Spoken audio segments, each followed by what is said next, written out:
السلام علیکم ورحمۃ اللہ وبرکاتہ۔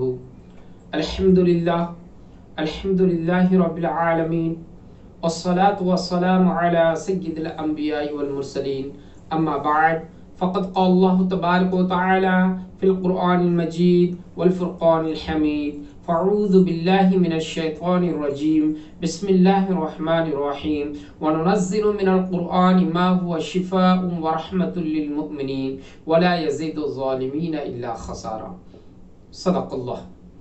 بھائی اور دوستو، خواتین، ماں اور بہنوں، اس سے پہلے میں نے شرک کا ایک ویڈیو ڈالا تھا جو لمبی ہو جانے کی وجہ سے بہت سارے لوگ اس کو نہیں دیکھ پا رہے ہیں، اس واسطے لوگوں نے ریکویسٹ کیا کہ اسی کو شارٹ کر کے بتائیے، تو الحمدللہ اسی میں سے چند خاص حدیثیں آپ لوگوں کو مختصر بتانا چاہتا ہوں۔ سب سے پہلے قرآن کریم کی آیتیں سن لیتے ہیں۔ اللہ تبارک و تعالی سورہ بنی اسرائیل آیت نمبر 80 پر 2 پر ارشاد فرماتا ہے، وَنُنَزِّلُ مِنَ الْقُرْآنِ مَا هُوَ شِفَاءٌ وَرَحْمَةٌ لِّلْمُؤْمِنِينَ وَلَا يَزِيدُ الظَّالِمِينَ إِلَّا خَسَارًا۔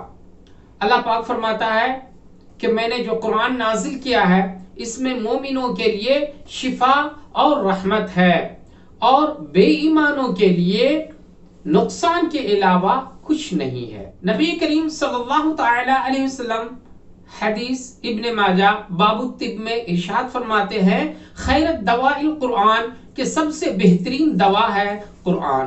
تو بھائی اور دوستو، قرآن سے شفا حاصل کرنے کا حکم اللہ تعالی نے دیا ہے، اور نبی کریم صلی اللہ تعالی علیہ وسلم کی حدیث سے بھی ثابت ہوتا ہے کہ قرآن بہترین دوا ہے۔ اب آئیے تعویذ کے بارے میں۔ نبی کریم صلی اللہ تعالی علیہ وسلم فرماتے ہیں، نظر کا لگنا حق ہے، العین حق۔ تو نبی کریم صلی اللہ علیہ وسلم فرماتے ہیں کہ نظر کے لیے تم تعویذ کا استعمال کر سکتے ہو۔ اسی طرح سے سانپ اور بچھو نے جب ڈنک مار دیا، اس کے لیے بھی تم تعویذ کو استعمال کر سکتے ہو۔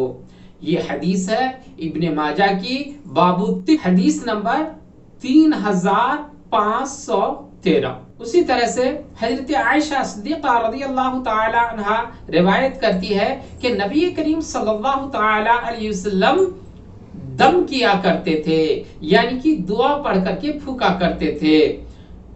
کس میں پھونکتے تھے؟ پانی پر بھی پھونکتے تھے اور جسموں پر بھی پھونکتے تھے۔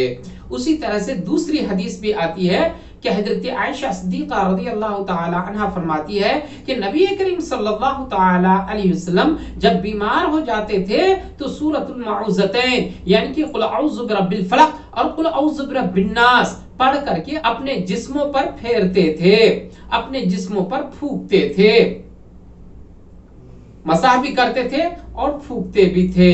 حدیث ہے ابن ماجہ کی حدیث نمبر 3520 پر 8 اور حدیث نمبر 3520 پر 9، اور ایسی ہی حدیث ہے 3520 اور 3521 میں بھی۔ اسی طرح سے فال کے بارے میں نبی کریم صلی اللہ تعالی علیہ وسلم اچھے فال کو پسند کیا کرتے تھے اور برے فال کو ناپسند کرتے تھے، یعنی کہ برے فال سے مطلب جس طرح سے آج لوگ جوشیم کے پاس جاتے ہیں یا ہاتھ کا ریگا بتاتے ہیں، اسی طرح سے اس زمانے میں لوگ کافروں کے پاس جاتے تھے، کاہنوں کے پاس جاتے تھے، نجومیوں کے پاس جاتے تھے۔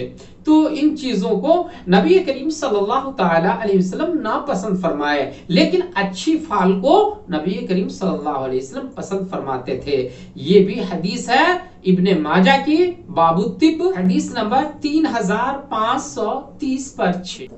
اسی طرح سے نبی کریم صلی اللہ علیہ وسلم شگون کے بارے میں بھی فرمایا ہے، اچھے شگون رسول اللہ صلی اللہ علیہ وسلم پسند کرتے تھے اور برے شگون کو ناپسند کرتے تھے۔ یہ بھی حدیث ہے ابن ماجہ کی باب الطب، حدیث نمبر 3530 پر 7۔ اسی طرح سے جھاڑ پھونک کرنا، دعا تعویذ کرنا بخاری شریف کی بھی حدیث میں ہے، باب الطب، حدیث نمبر 5301، حدیث نمبر 5302,